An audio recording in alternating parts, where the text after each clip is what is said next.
Good morning. My name is Brette Woessner. I am a former NTAC math facilitator and a current NTAC school development coach. In thinking about today's speech and what I'm simultaneously passionate about and challenged by, one word kept kind of making the rounds in my head, and that was the word balance. But the word balance and kind of the articles and books and endless Pinterest boards that seem to promise some silver bullet list for how to manage work-life balance make me really uncomfortable. In fact, they seem to trivialize the word balance to me, and doing an entire Ignite talk on that felt, for lack of a better word, icky. I had an idea though then. I wondered if I kind of stripped down and went back to basics and actually looked up the definitions of the word balance, what I might find. And this is where it got interesting. There were 3 definitions, all 3 were nouns. The first read, a state of equilibrium. This is what I should have expected, right? This is pretty standard. It is good. But to me, it feels really static. The second definition read, the power to produce equilibrium. In my mind, this was a step towards improvement. It was a little bit better because it took it from something that was really, really static to something at least that was a bit more active. The third definition, however, is the one that really gave me pause. To paraphrase a bit, it said, the power or ability to decide an outcome by throwing one's strength to one side or the other. This is both the definition that was most unexpected for me, but also the one that I most needed to read, because this definition gave me the right and the wherewithal and the power to decide or even change an outcome for myself. My first adult stab at balance of this nature came out of necessity, as these things often do. Heading into my first year of teaching at a NTAC school in Seattle, Washington, I was also heading into my first year of teaching, period.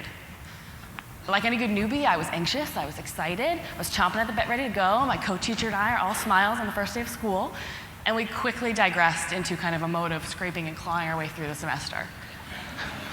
By Thanksgiving break, I had admittedly completely unraveled. Looking at the calendar, the 4 weeks between me and winter break seemed insurmountable.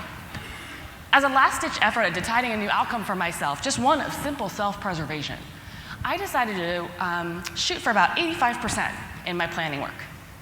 In essence, I set aside my want for the advanced and I shot for proficient. This allowed me to throw my strength at getting a good night's sleep, maybe making myself a real meal, squeezing in a workout. In the classroom then, I was actually far more responsive and flexible. By giving up on that planning perfection, I had actually reached a new outcome that was far better for my students, far more student-centered. I figured what good is a perfect lesson if I'm not present enough to actually implement it? I realize now that this shift was a bit structural in nature, right? I'd become aware of my agenda, made some new choices about my daily habits to reach my new outcome. What new outcome I continue to grapple with, and one that I find more challenging, is to throw my strength at balancing my moments. I admit this too has come out of necessity for me.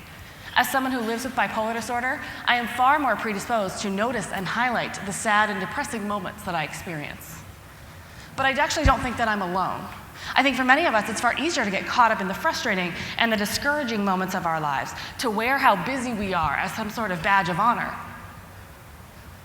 As I've grown into my adult life with this disorder, I've had to throw my strength into finding and promoting the counterbalance points to these. To find and promote and name the more uplifting and positive moments. I need this balance to sustain myself and as self-care to prevent a downward cycle. That third definition I referenced earlier gives us all a power to make a choice for ourselves, to choose an outcome for ourselves. Instead of letting that innate power drift me into some sort of depressed or harried state, I work very hard to choose better outcomes for myself that are more balanced, that are more calm. It's not always easy, but I make this choice every day, sometimes multiple times a day. As we head into NTAC, many of us will first think about the outcomes that we want for our students. But I urge you to think about the power you have to choose outcomes for yourself and to choose balance for yourself.